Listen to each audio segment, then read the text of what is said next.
Hello fellow enthusiasts, Pokecord enthusiasts here, and today we're going to be looking at the Generation 2 starters as a part of our starter Pokemon series.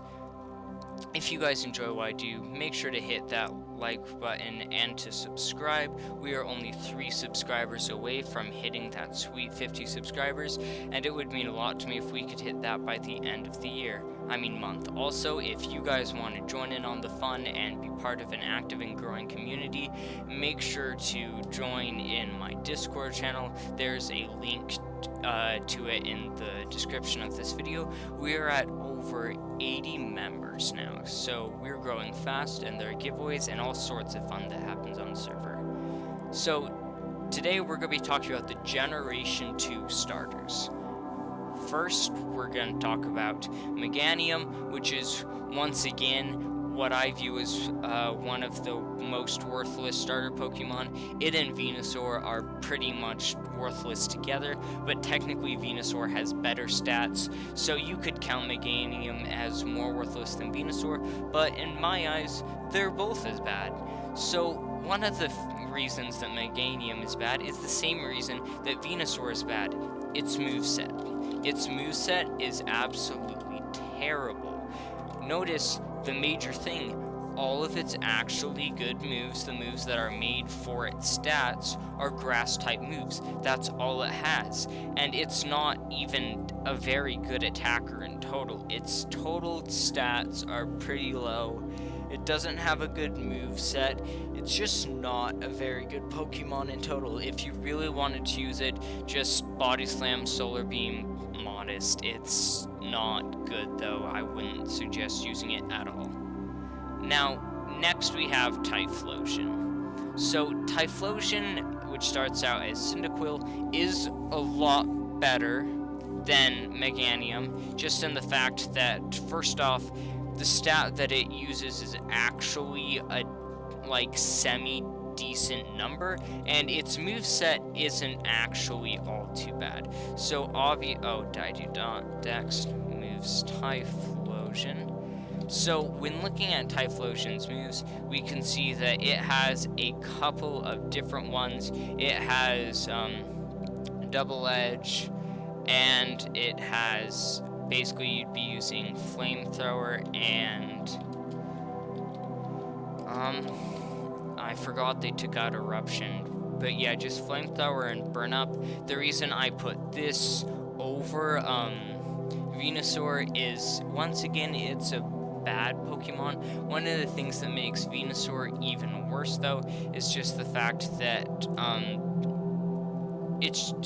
what it comes down to is the fact that fire is better than grass in a fair amount of situations. It has a lot of weaknesses, but also has a lot of strengths. Weak fire. Oh, of course, we're on this server. To use the bot, we gotta go over here real quick, because it's broken on the bigger servers right now. So as we can see, fire has 3 weaknesses, and it has a total of 6 resistances.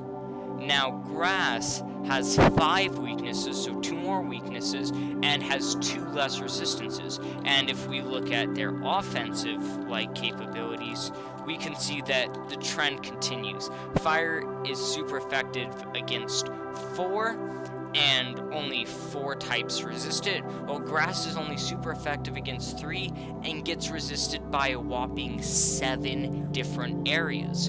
Fire is just a stronger type than grass, as a whole, if we're looking at it from the what's going to give me the most coverage overall and be the best overall standpoint, which is why Typhlosion is going to be better than both Meganium and Venusaur. So your moveset is just going to be Burn Up, Double Edge, I guess, if you really want, with Modest. Nothing too fancy, but Typhlosion is an okay Pokemon. Now, finally, we have the shining star of the group for Alligator, which is the final form of Totodile. Now, at first glance, its stats seem pretty lackluster, and it's not the best, but if we go back here and look at... I did the wrong thing. So this one, it's not as like obvious that it's overpowered, but it's only got two weaknesses, grass does, and making it pretty viable, and it resists double the amount that it's weak to, which is okay for a move. Another big thing is the fact that the amounts that it's super effective against and resists are both only 3. There's nothing too out there like, I don't know, 7. So it's pretty balanced overall. It's got very limited weaknesses, which is one of the better things about water. But the big thing for Pokecord is because you can only use moves that your Pokemon learn from leveling up.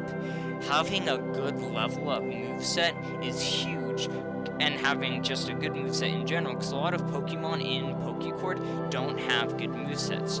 For Alligator, actually has a decent moveset. So its moveset consists of, as you can see, actually a lot of stuff. It's pretty nice moveset. Obviously, one of the sadder things about it is that its main water move is Hydro Pump, but it has super power it can use, it has Ice Fang it can use, it has Bite it can use, and we'd be using Crunch there. So it has Dark coverage in Crunch, it has Ice coverage in Ice Fang, it has Fighting coverage in Super Power, and then for your final move you can just stick Hydro Pump on there to give it water coverage.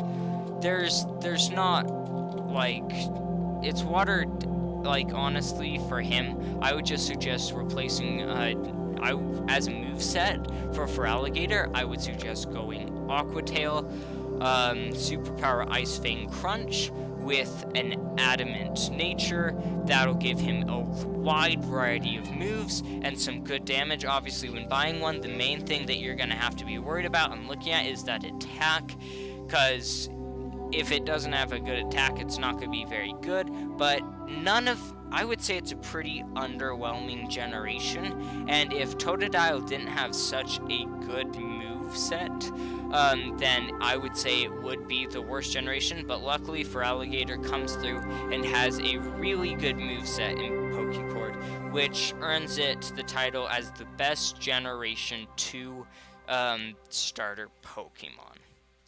Now, thank you guys so much for watching. If you have enjoyed, make sure to hit that like button, and I will see you all in the next one.